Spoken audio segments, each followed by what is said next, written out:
Today on Monkey Life, disabled chimp Chocolat has a new friend, and everyone's surprised by just who wants to be her pal. We saw Chocolat and Rodders actually trying to embrace through the mesh, and it was just really nice. Orangutan babies Kiwi and Saibu try out their restyled playroom, designed to help their confidence and friendship flourish.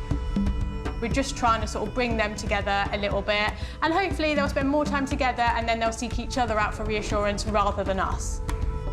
And a wooden puzzle for the Woolies proves a great workout.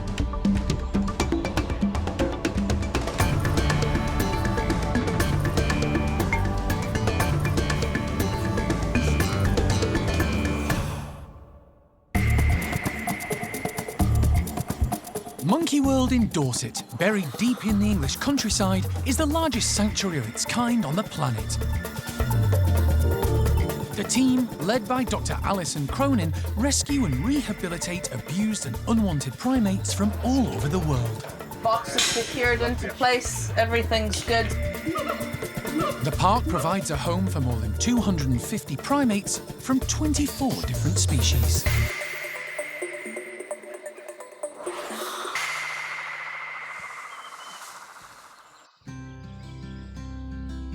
It's been 7 months since 23-year-old female chimp Chocolat arrived at the park from Kenya. The primate care staff have used that time to slowly integrate her into Brian's group of 6. Chocolat has now finally met everyone, and the troop are living together as one.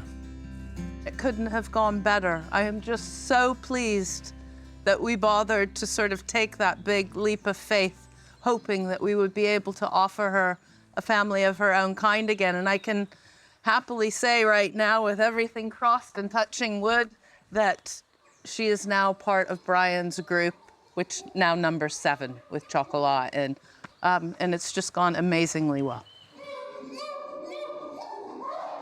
The final piece of the jigsaw was Chocolat's introduction to Rodders, who can be aggressive when introduced to new faces. Rodders, we just took it slow and slow and slow until we saw Chocolat and Rodders actually trying to embrace through the mesh, and it was just really nice. So we opened the door, and yeah, he's been magic with her ever since. And I don't know whether they see the fact that she's needy, whether they just like her. Who knows, but it's worked out, and indeed this is our smallest group of sort of misfits, oddballs, and special needs group. But I mean, what a better place for Chocolat, and I think she's now got a family for life. With the group all together and enjoying the indoor space, the next major hurdle for Chocolat to overcome is to take a leap of faith and step outside into the large outdoor enclosure. The maintenance team have been asked to help by making it easier for her to get from the house to the enclosure. They've taken into account the chimp's disabilities and altered the tunnel system, putting in new slides and a ramp. So far, she's ventured into the tunnels, but is yet to fully commit to taking that next big step. I just sort of know that she's going to do it in her own time. And it doesn't matter how much we do to encourage her. When she finally makes that decision, it will be the day that she decides to stroll outside. But, you know, as spring's here, you can see all of the pollen floating in the air. I'm hoping that she decides to get outside and get some sunshine, because I know she'll love it. It's a far cry from Chocolat's early life. She was stolen from the wild as a baby when her mother was shot and killed. Chocolat still has bullet fragments lodged in her skull from that shocking ordeal. Despite the disabilities it caused, the chimp adapted well under the care of Graziella Cotman in Kenya. But she lived without company of her own kind. Now all that has changed, and Chocolat has 6 housemates to interact with. She likes Brian, but he's not her favorite. Definitely Kangoo or Rodders. Nori's okay. She quite likes Ash. Lulu Lulu can do whatever she wants. She comes and goes and is a law unto herself. So, yeah, just really pleased for her. Chocolat has come a long way in 7 months, although she still has a lot to learn about living with other chimps. And no doubt she'll conquer the trepidation of stepping into the outdoor enclosure in her own time. Gizmo, a much smaller arrival, rescued from the UK pet trade, came to the park 4 months ago. The owner of the Jeff Roy's marmoset realised Gizmo needed to live with others of his own kind and contacted Alison. Once the team were happy he was healthy and not carrying any parasites, he was matched up with another Jeff Roy's called Caesar, and the two have been getting on well. These boys, they do really enjoy each other's company. They are both Jeff Roy's marmosets, which means so they're a little bit larger than the common marmosets that we usually have here at the park. And they do get on really well with each other. So they groom each other an awful lot. They spend a lot of time to each other. Being a particularly new pair as well, we would expect to see a little bit of tension, particularly both of them being males as well, but they do get on with each other really nicely, and it's great to see here at the park. Ollie is giving the pair a bit of a treat, smashed avocado in pine cones. It's high in calories, but the enrichment is just what Gizmo needs. So this is going to be quite an interesting thing for these guys today. They haven't really experienced avocado. It's not something that they regularly have in their diet, but it's something that I think they'll really enjoy today. And it's quite important for Gizmo in particular because he's just a little bit more underweight than we would like. We need him to get him up to his target weight at the moment. And this avocado is a little bit more fatty and full of carbohydrates. So it'll be really important for him being able to have this as a little treat today. As Ollie prepares the delicacy, he has an interested onlooker. This is Caesar up behind us in the tunnel.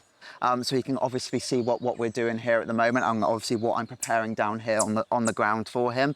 So you've just got him outside of the enclosure at the moment until I'm able to get in there and put all this up for them, and then we'll let them into the enclosure and hopefully they'll be able to really enjoy themselves and have a good time in there. With the pine cones filled, Ollie places them all around the marmoset's enclosure. Time to see what Gizmo and Caesar make of them. Come on, boys! The two marmosets take their time and seem reluctant to even set foot in the enclosure. After a bit of toing and froing in the tunnels, Gizmo is the first to take the plunge. And after one last check, Caesar follows him out. Good boy, Gears. Gizmo has a lot to learn about being a marmoset. As a pet trade animal, he's had little experience. He still shows no interest in insects and grubs, normally a marmoset favourite. And so far today, the avocado isn't on his radar either. In fact, both marmosets are ignoring the healthy treat. With anything new that these guys might experience, they're obviously going to be cautious. They're going to be a little bit wary about what's gone on in the enclosure, what's changed. They can tell, they can smell that we've been in there. So they're just being a little bit more cautious. Gizmo's starting to alarm call a little bit. He's just making sure that everything is going to be safe for him and Caesar. So hopefully soon they'll both start to dive into the enrichment and the avocado that we've put in for them. After a few more minutes of waiting and watching, Ollie decides to try and make the snack more enticing. With the pair back in the tunnel, he adds some marmoset gum to the pine cones. I'm just going to give them this gum, which is a little tree sap supplement, which is what they would naturally feed out in the wild. And these guys do really enjoy this, so I'm just going to give this a little bit of a go, put this on the pine cone, see if that can get their interest going, and then see if we can actually get them to start eating that avocado. So yeah, this is just a little help for them. Surely the pair won't be able to resist. Ollie lets the two marmosets back into the enclosure. Once again, they're on their guard.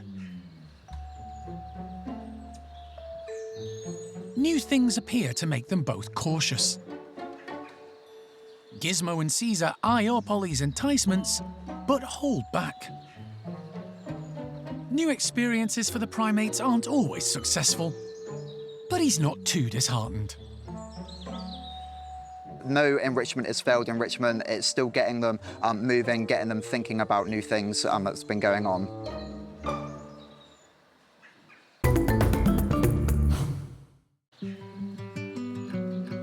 It's been almost 3 weeks since Alison collected 4 male lemurs from a private collection in Kettering.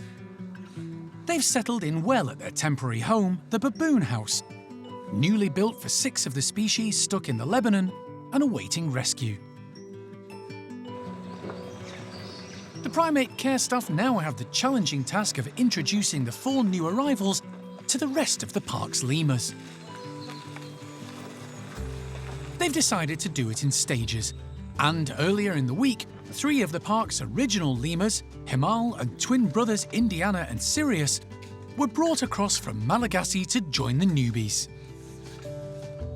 Our 3 older boys, Indiana, Sirius and Himal, all of whom have got a few sort of health issues and things. They already get a bit of a hard time from our young twins, so we're thinking if we can get them in with the new boys first, then maybe they'll have a nice new sort of alliances, and then when the more boisterous boys get added to the intro group, they'll be coming in with the old boys already having support. The 4 new male lemurs, Steve, Trev, Ben and Dave, were first mixed together as they'd been living in different groups. They were kept apart from the park's lemurs, separated by an empty bedroom. After a couple of nights, Himal, Indiana and Sirius were let into that bedroom to have a closer look at the newbies through the mesh, but without any physical contact. It all went reasonably well. All 7 remained calm, although Sirius was determined to scent mark and claim his new territory. Now the team have decided to move on to stage 2 of the introductions. Himal and Indiana are going to meet Steve, Dave and Ben. Trev, who attacked his dad Ben the other day, causing some damage, including a cut near his eye, has been separated off in a bedroom on his own for now. These things just come out of nowhere and they've not been together since, so we may put him in that mix in the thought that if we've got some of our boys in there, his focus is not going to be on Ben, because a one-on-one can sometimes just escalate it. So we're just going to gauge everybody's moods and go with the flow. Ali throws in a scatter of sweet corn to help keep the lemurs distracted. Then the team opens the slides separating them all. Everything remains calm.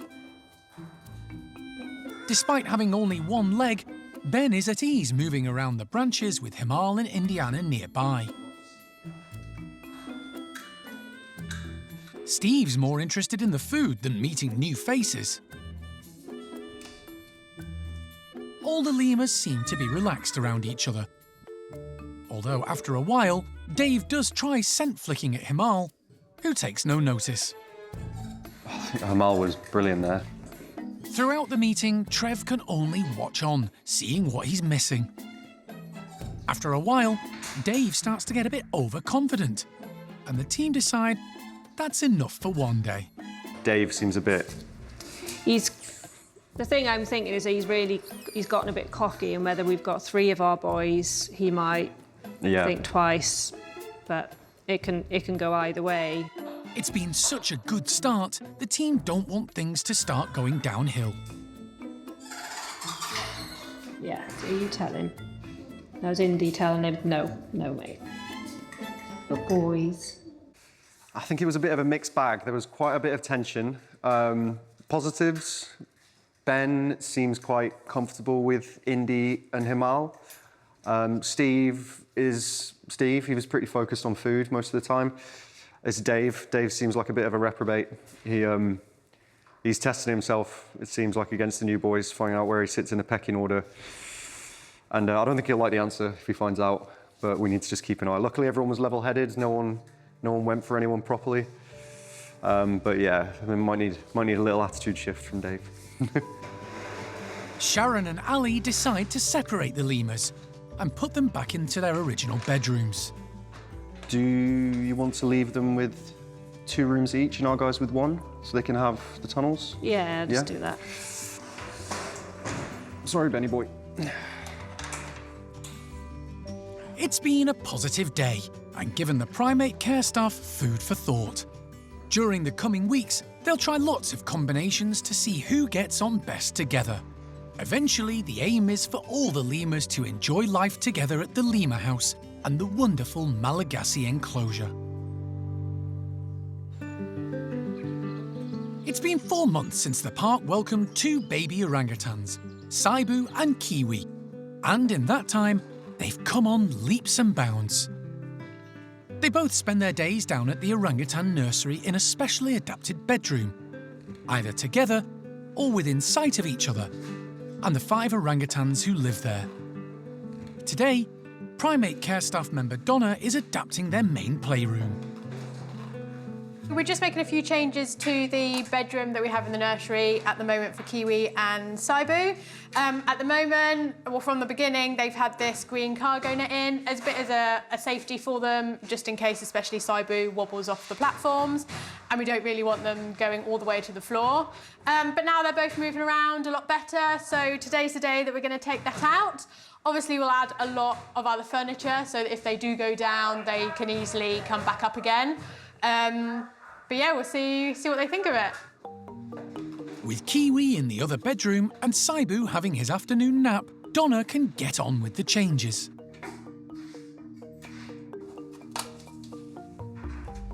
The cargo net is removed and, in its place, go lots of hanging toys for the pair to grab and move around on. Having the full height will give the babies more space to play. Also, it just is another way of preparing them for when they move on to other areas in the house, whether that be another bedroom or perhaps a playroom as well. So yeah, it was a great starting point, but we have to make steps to move them along, and removing them is one of that. Hello, you coming this way? Oh, good boy. Come on then. Saibu is first to try out the newly styled play area. Kiwi, who's waiting next door, can be a little full on. So Donna lets Saibu get used to the new area first. We probably are pushing him on a little bit quicker than we normally would, but it's just getting that balance of making sure that Saibu is comfortable and happy and he has the reassurance that he needs, but also it's important that we're not holding Kiwi back. So obviously there is the age gap, so we're just trying to sort of bring them together a little bit, and hopefully they'll spend more time together and then they'll seek each other out for reassurance rather than us. Saibu seems happy, negotiating the space calmly and without incident. Good girl. As a result, Donna decides to let Kiwi, who's 7 months older, join him. Good girl, he's so brave. So brave. What do you reckon? The new look doesn't faze Kiwi. She's very confident, and soon both baby orangutans are exploring and having fun. It's another step towards their integration with the rest of the gang at the nursery.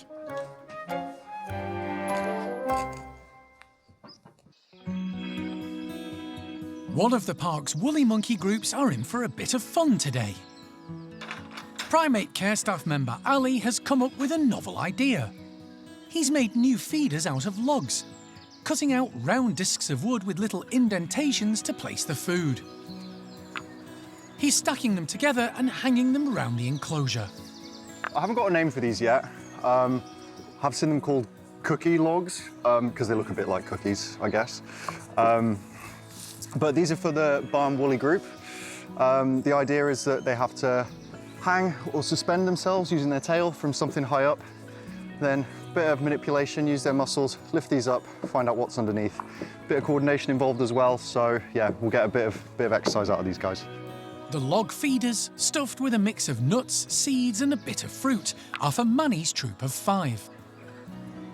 Woolly monkeys are arboreal, so this challenge should be perfectly suited to their skill set. They should be able to do this quite easily, to be honest, but we'll have to wait and see. Once they get over the initial shock of something completely new in the enclosure, yeah, they should be able to handle it, lifting bits up, putting other things in, and we'll see, hopefully all their tails work and they can just do it while they're suspended. Alpha male Manny leads the way. He's one of 3 boys in the group, the others being Carlos and Cassius. The females are Oriana and Isla. It's the only all-adult woolly monkey group at the park. Isla has rejected her babies in the past, and Oriana has high blood pressure, so there are no plans for this troop to breed. The log feeders have immediately caught their attention. Manny tackles one using his teeth to try and force the logs apart. But his technique needs a bit of work, and he gives up. It's not a straightforward task. The group need to figure out where the food is hidden and how to reach it. It's proving to be a full body and mind workout. Carlos is first to solve the puzzle. The largest and probably strongest in the group, he manages to lift 2 of the log discs and reaps his reward. Oriana demonstrates how woolly monkeys use their prehensile tail as a 5th limb. Anchored to the cargo net, it supports her whole body weight, allowing her to use her hands and feet to manipulate the logs apart. Manny may be the alpha male, but it's Oriana who rules the roost in this group. She can be very full on. She's very bossy, even with the keepers, especially with the other monkeys. And she can be very reactive as well. So whenever there's something new, she can either be very interested in it or start screaming while she's enjoying it. So yeah, she's very loud, we'll put it that way. All the woolies are getting involved. Cassius is another using his prehensile tail as an anchor, but he struggles to lift more than one of the logs. Manny is at full stretch tackling his. The enclosure is perfect for woolly monkeys. It's very green with lots of natural planting and plenty of height, making it ideal for this arboreal species. Today's experiment was something a bit new for the group and has worked well. All of the woolies have had a go, working their bodies and brains. Ali will leave the log feeders in place for a few days so the woolly monkeys can revisit them whenever they want.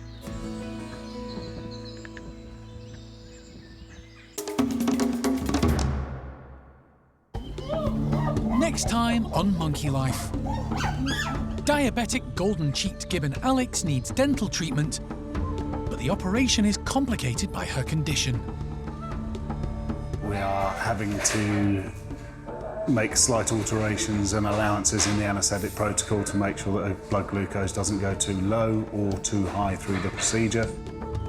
And orangutan matriarch O'Sheen enjoys playtime with youngster Hujan.